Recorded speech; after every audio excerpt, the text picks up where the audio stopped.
Breaking చూస్తున్నాం. నిరుద్యోగులకు ఉద్యోగాలు ఇప్పిస్తా అని ఆశ చూపి ఓ గనుడు పలువురిని బురుడి కొట్టించాడు.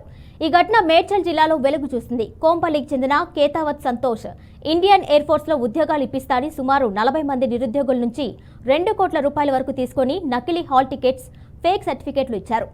ఆడియో రికార్డులు, నకిలీ హాల్ టికెట్లు సోషల్ మీడియాలో వైరల్ అవుతున్నాయి.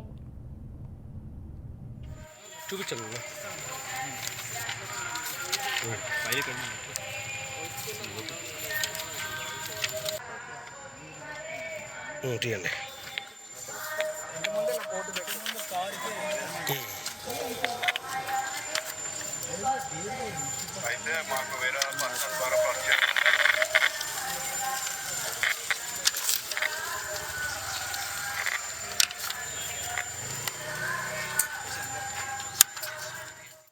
ఎయిర్ఫోర్స్లో వర్క్ చేస్తున్నా అని జాబ్ ఇప్పిస్తా అని ఒకళ్ళ తరపున వచ్చాను. ఒక 6 lakhs అడిగాడు. అన్ని ఎయిర్ఫోర్స్లోనే చేస్తున్నా అని అన్ని ఫొటోస్ చూపించాడు, అన్నీ చెప్పాడు. సరే అని మాట్లాడాము. అన్ని hall ticket, result, police verification, medical అన్నీ చేయించాము. తర్వాత 1 year నుంచి వస్తుంది, అగ్నిపత్ ఎంప్లాయీస్ గురించి డిలే అవుతుంది అన్నీ చెప్పాడు. లాస్ట్కి వచ్చి మొన్న 27th జాయినింగ్ అన్నాడు. ఆ రోజు నుంచి స్విచ్ ఆఫ్.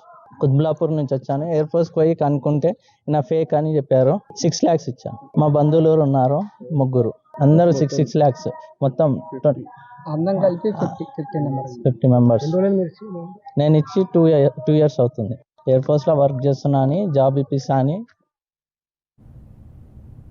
హాల్ టికెట్ ఇచ్చి ఎగ్జామ్ రాపిచ్చి ఎగ్జామ్ అయినాక 2 monthsకి రిజల్ట్ కాపీ ఇచ్చి రిజల్ట్ కాపీతో సహా ఎయిర్ ఫోర్స్ స్టాంపులు వేసి ఆయన అన్నీ ఒక 1 yearలో జాబ్ అయిపోతుంది కన్ఫర్మేషన్గా అని చెప్పాడు. 1 year. ఆయన పేరు కేతావత్ సంతోష్. ఆయన ఉండేది కోంపల్లి జేబేరి పార్క్ దగ్గర. ఆయన వచ్చేసి ఆయన కారు పైన కూడా ఇండియన్ ఎయిర్ ఫోర్స్ అని చెప్పి ఆయన ఐడి కార్డు కూడా Indian air force fake ID card చూపించాడు. అట్లానే ఆయన మేము అమౌంట్ ఇచ్చింది కూడా 8 lakhs ఇచ్చింది కూడా నా దగ్గర ప్రూఫ్స్ ఉన్నాయి. విత్ RTGS చేసింది వాళ్ళ అకౌంట్కే ట్రాన్స్ఫర్ చేయించుకున్నాడు. నాకు ఆయన ప్రూఫ్తో సహా చెక్ కూడా ఇచ్చాడు. 27th రోజు కంపల్సరీ జాయినింగ్ ఉంటుంది 10 o'clockకి, మీకు కాల్ వస్తుంది అని చెప్పాడు. మాకు మెయిల్ కన్ఫర్మేషన్ ఏం రాలేదు, మెయిల్ కన్ఫర్మేషన్ కూడా వస్తుందని చెప్పాడు.